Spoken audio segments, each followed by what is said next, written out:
Everybody involved decided 4 minutes ago that I should do the introduction. So I've been running around making sure I have all the notes I need. First and foremost, thank you for coming. And a cold night it is. We are very, very excited for this event tonight. It's been a long term in coming. I'm going to run through the history in a minute, talk about our judges for 5 seconds. The speakers will speak for themselves. We have a few people to thank, and then we'll get launched. So this is the, what are we calling this? The 10th annual? This is the first annual. A prize in this form. What we did, and Jamie, Justin, a bunch of other people, Jeff, I'm going to introduce everybody, David, James, we've all been working on this. Barbara's been very helpful behind the scenes. We were working on this for a while. And what this is in a sense a Frankenstein effort. We brought together a bunch of different disparate activities at Columbia. And what the goal was, it started last year, February, Jeff and I got talking, that we wanted to bring this competition to CSIMA specifically. We really wanted to give it to the student-run management association because that's where it belongs. And you should have your own prize. You should have your own contest. The second thing is we didn't have a contest at Columbia for a second year. We have this Pershing Square, which gets a lot of attention, but it's basically limited to first year. And so we wanted to come up with something that the second years could participate in. And over time, we want this to be a competition that's very much focused on highlighting and the students' work with the goal of the best, the award going to the best investment idea. A lot of stock pitching competitions really, at the end, it goes to the person who did the most work. And there are these overwhelming stock pitches that at the end of which have been beaten into submission and they win just because of the number of slides they can put up. And we're trying to change that to the best idea.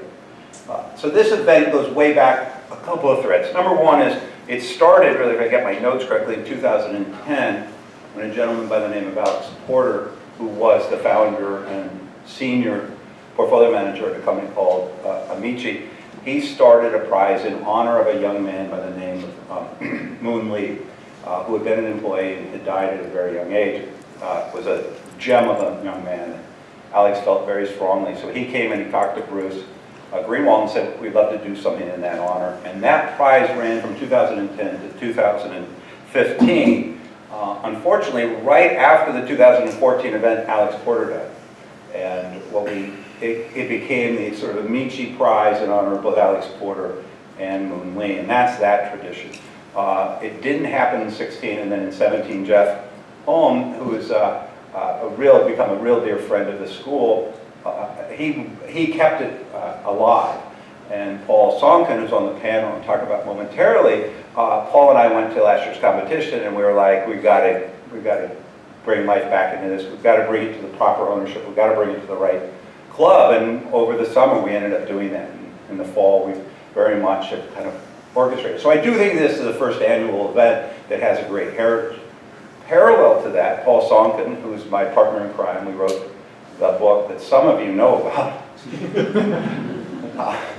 His 4-year effort that we launched last fall called Pitch the Perfect Investment, aimed at Columbia Business School students to get them better at what? Stock pitching. Weird, right? So Paul, we think, we're going back into the archives, we think it was probably 2010-ish, or maybe before 2002. 2002 he donated some money to the school and he started something called the Sonkin Prize. And the Sonkin Prize was designed to be given away to somebody with a great stock pitch. And it was intermittent, right? You gave it 4 or 5 or 6 times or whatever it was. And so with Paul, he said, let's just bring the Sonkin Prize in. And so we got started there.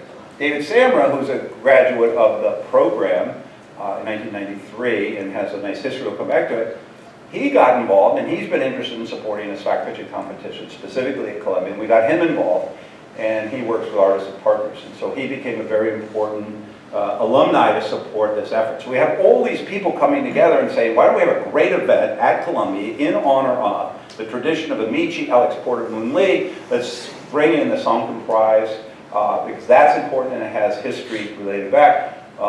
And let's see if we can do this at CSIMA where it belongs. And so with everybody's effort, almost everybody in the room contributed, we've pulled it off. And we're really delighted. We're really, really excited. And so it's the first annual in that sense. and it's going to become a pillar in the CSIMA program going forward. It's going to get the appropriate attention from students. And we've got some other things formed on it.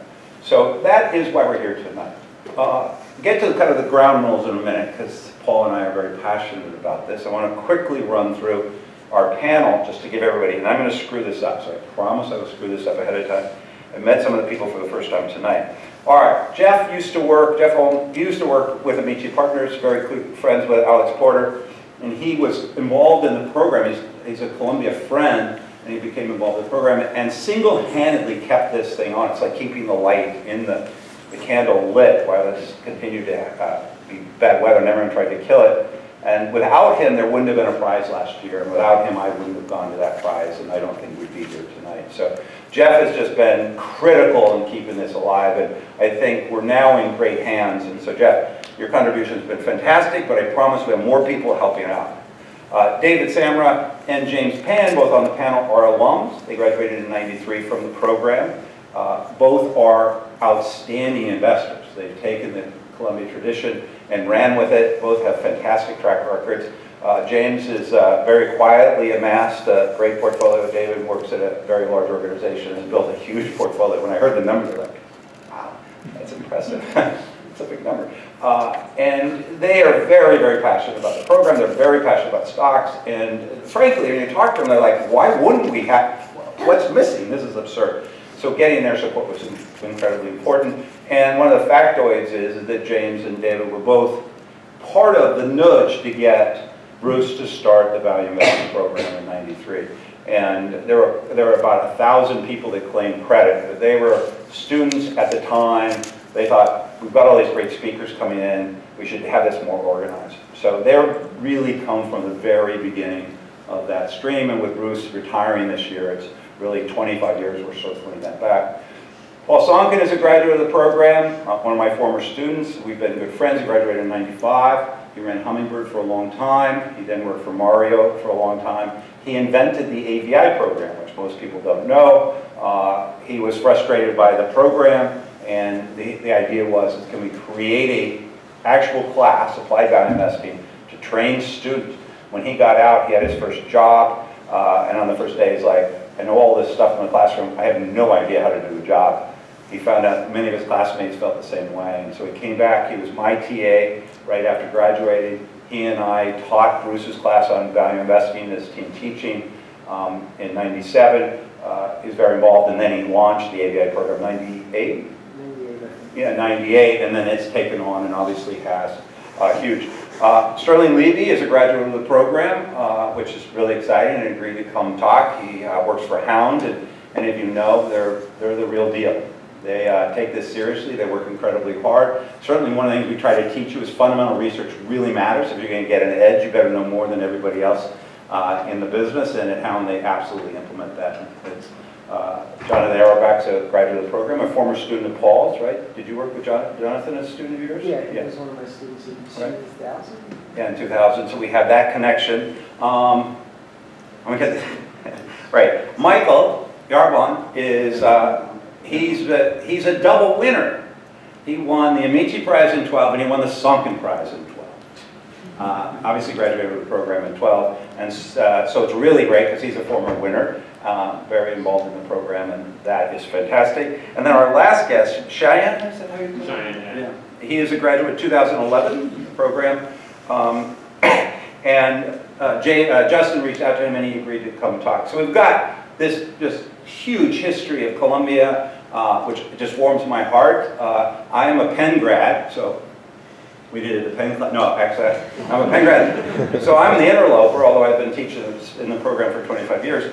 But it's just great to see these people that have kept this alive and highly interested. So, all right, as I said, we're getting closer. I promise I'm almost done. But it's just so much fun to see this event come together.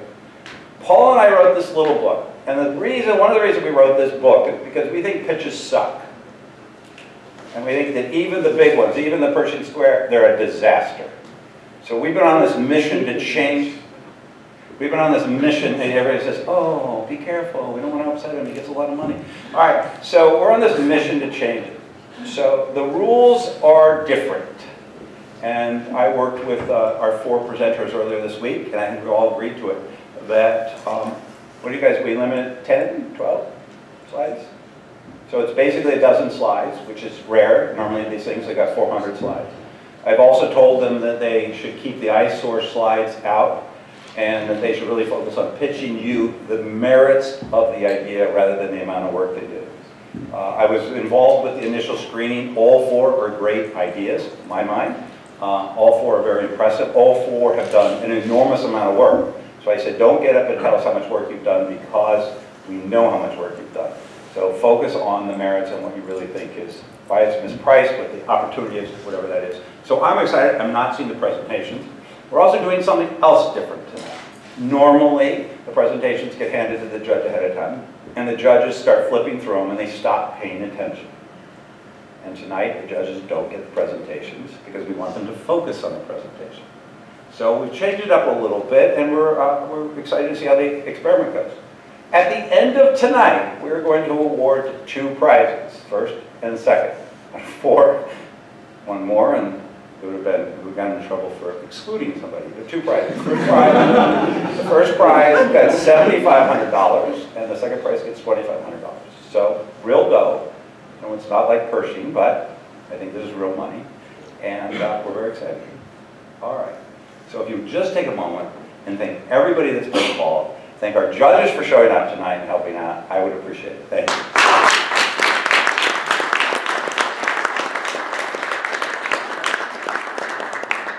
All right, I didn't screw that up too much. Now, the final thing is they get 10 minutes to present, 10 minutes for Q&A, and we're moving on to the next one. And we're leading with first data? No, with Airlease. All right, Jamie. I'm going to come make sure this thing gets... Yeah, just press Alt down. I already screwed up. All set up? Yeah, it's right up there. That.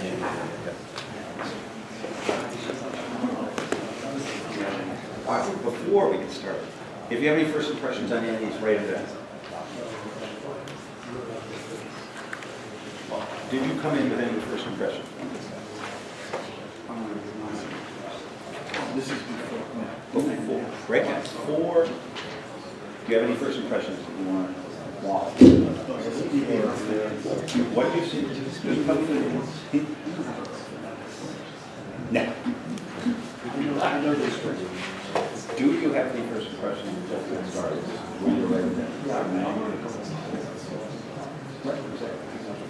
You don't have to. Okay, fine. Here's the sheet if you want it. Just this is the order and note. The reason I want to first impression is because we were very curious, do the presentations influence? No, that's a different one. First impressions, and that sort of goes with it.